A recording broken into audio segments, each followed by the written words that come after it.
बिहार के मगध डिवीजन की राजनीति इस बार भी सुर्खियों में है। गया, नवादा, अरवल, औरंगाबाद और जहानाबाद ये 5 जिले मिलकर 26 विधानसभा सीटें बनाते हैं। 2020 के विधानसभा चुनाव में ये क्षेत्र एनडीए के लिए चुनौतीपूर्ण साबित हुआ था, जहां महागठबंधन ने 20 सीटें जीतकर कब्जा कर लिया था। अब सवाल यही है कि इस बार एनडीए खोई जमीन वापस पा सकेगा या महागठबंधन फिर से अपना दबदबा बनाएगा। इसके लिए दोनों पक्षों ने रणनीति में बदलाव किए हैं। तो इस बार मगध में अपनी जगह बनाने के लिए एनडीए और महागठबंधन की क्या रणनीतियां हैं?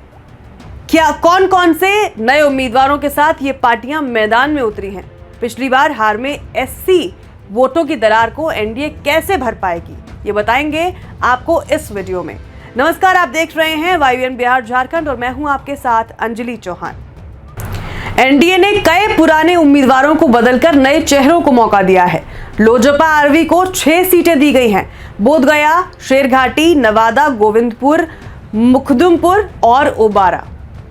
हम पार्टी को 5 सीटें मिली हैं। अत्री, वजीरगंज, बाराचट्टी, टेकारी और कुटुंबा।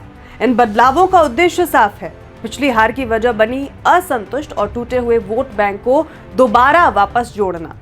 नए उम्मीदवारों की ताजगी और मैदान में उनकी स्वीकार्यता चुनाव के नतीजों पर असर डाल सकती है।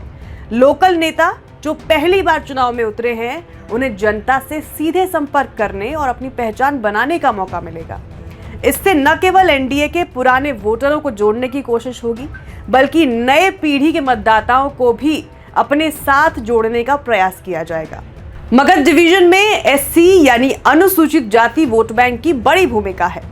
2020 के चुनाव में एनडीए ने इस क्षेत्र में एससी मतदाताओं का समर्थन खो दिया था और यही वजह थी कि कई सीटें महागठबंधन के हाथ में चली गई। इस बार लोजपा आरवी और हम को कुल 11 सीटें देकर एनडीए ने स्पष्ट संदेश दिया है, एससी मतदाता अब उनकी रणनीति का केंद्र है।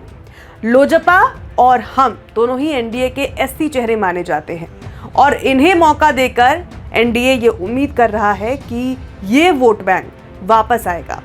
ये रणनीति केवल सीटों के आवंटन तक सीमित नहीं है, बल्कि नए उम्मीदवारों को लाकर स्थानीय मुद्दों जैसे बेरोजगारी, बाढ़ और आधारभूत सुविधाओं की कमी पर ध्यान देने का भी इशारा है। ऐसी वोटर अब ये देखेंगे कि नए नेता उनकी समस्याओं को समझते हैं या फिर नहीं। इसका असर सीधे वोटों में भी दिखेगा। अब महागठबंधन की बात करें तो महागठबंधन भी पीछे नहीं है। आरजेडी ने कई पुराने विधायकों को टिकट नहीं दिया है और 8 सीटों पर नए उम्मीदवार उतारे हैं। कांग्रेस 5 और भाकपा माले 2 सीटों पर चुनाव लड़ रही है। महागठबंधन की रणनीति ये है कि नए चेहरे जनता के लिए बदलाव और विकास का संदेश दें, लेकिन नई उम्मीदों को पुरानी पहचान और अनुभव के साथ संतुलित करना वाकई में चुनौतीपूर्ण हो सकता है। मगध क्षेत्र की जनता के लिए वहां के लोकल मुद्दे निर्णायक होंगे। जहां एनडीए एससी वोट बैंक पर जोर दे रहा है, वहीं महागठबंधन विकास और रोजगार की बात कर रहा है। बाढ़, बेरोजगारी और शिक्षा जैसे मुद्दे इस बार भी मतदाता की पसंद तय करेंगे। नए उम्मीदवारों की क्षमता और उसका जमीन से जुड़ाव ये तय करेगा कि वोटर किस तरफ झुकेंगे। मगध डिवीजन की 26 सीटें इस बार बिहार विधानसभा चुनाव का बड़ा टर्निंग पॉइंट है। एनडीए नए चेहरे और एससी वोट बैंक की रणनीति से खोई जमीन वापस पाने का प्रयास कर रहा है।